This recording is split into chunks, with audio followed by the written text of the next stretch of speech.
Pessoal, bem-vindos ao nosso plantão de recursos de um médico residente. Eu sou Camila Firme, sou professora e coordenadora da cirurgia do time de um médico residente.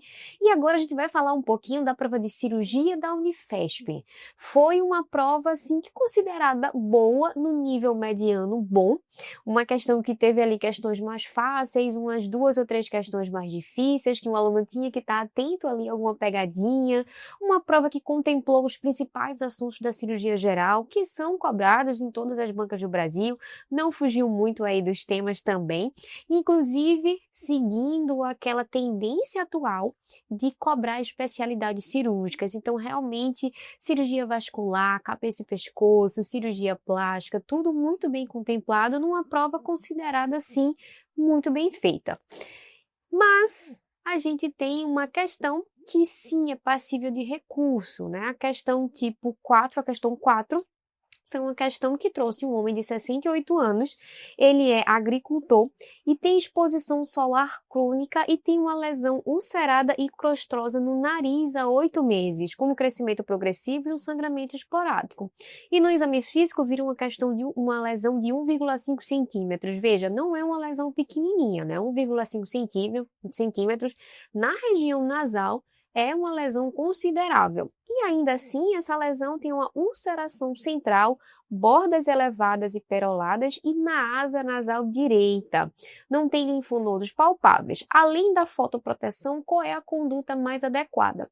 Então, veja, a questão vai descrever uma lesão na asa nasal, que pela descrição dele, né, é clássico do carcinoma basocelular. Então, até que se prova o contrário, a gente tem aqui um carcinoma basocelular, mas a gente não tem um diagnóstico histopatológico, né? A gente tem as características da lesão, mas sim, pode ser um câncer mais agressivo, como, por exemplo, pode ser um carcinoma espinocelular, apesar da descrição ser muito típica de um carcinoma basocelular. De fato, a gente não tem um diagnóstico histológico fechado, né? A gente tem uma lesão. E para isso, a gente precisa biopsiar. É basicamente isso aqui que eu trouxe para você na questão. Agora, perceba que essa imagem aqui da questão, ela tem aqui uma lesão que no máximo tem 1 centímetro. Uma lesão de 1,5 centímetro é maior do que isso, né? E a gente tem uma máxima na cirurgia plástica. Se a gente tem uma ressecção de uma lesão que ultrapasse muito ali, quase a totalidade daquela unidade funcional nasal, a gente precisa reconstruir totalmente aquela subunidade nasal. Então, imagina comigo uma lesão de 1,5 centímetros. Se a gente for realizar essa ressecção, claro que a gente vai precisar de um fechamento depois, essa lesão ela é tão grande que a gente vai sim precisar reconstruir toda essa asa nasal. Então, não é uma cirurgia fácil, não é uma cirurgia que a gente vai tirar, depois fechar ali por primeira intenção. Não é.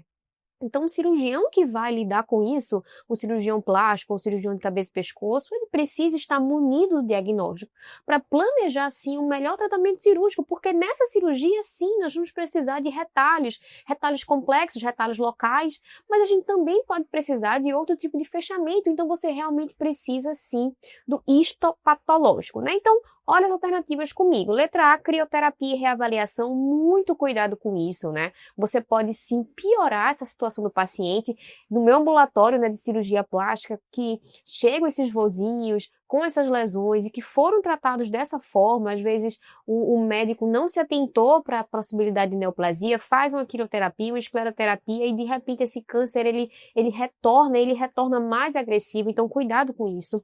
Letra B, uma biópsia incisional, que também poderia ser, sim, né, uma possibilidade, mas nessa subunidade nasal não seria a melhor escolha. Uma biópsia por shave também, né, já está bem estabelecido na literatura que também pode ser realizado. E na letra D, uma biópsia excisional com margem de 0,5 centímetros. E esse foi o gabarito liberado pela banca, só que tem algumas ressalvas aí. Primeira coisa, uma biópsia excisional, ele está dizendo que vai retirar toda a lesão. Para a gente retirar toda a lesão com margem, a gente teria ali um defeito muito maior.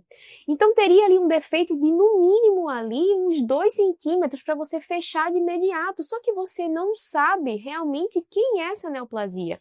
Não tem nada definido que a margem aqui pode ser ou deve ser 0,5 centímetros. Então, isso poderia sim ser uma alternativa de uma lesão menor. E outra coisa também, né? Nessa região, essa região de zona H que a gente chama, a gente pode estar diante sim de uma neoplasia de alto risco. Então, geralmente, as neoplasias de baixo risco é que a gente consegue sim deixar uma margem segura de 0,4 até 0,5 milímetros.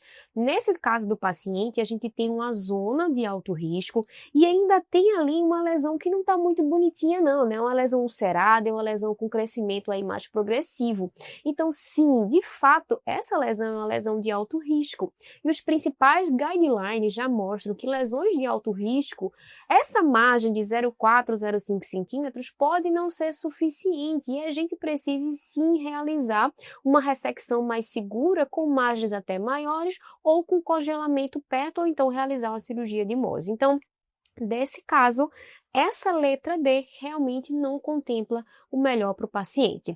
Nesse caso, a gente vai solicitar a anulação da questão, porque inclusive poderia ser a biópsia, o shave também poderia ser alternativa, mas realmente a letra D não é a melhor alternativa para o paciente, pensando em reconstrução nasal, pensando em todos esses conceitos de uma lesão de alto risco, imagem de segurança adequada para esse paciente e principalmente na reconstrução dessa subunidade nasal.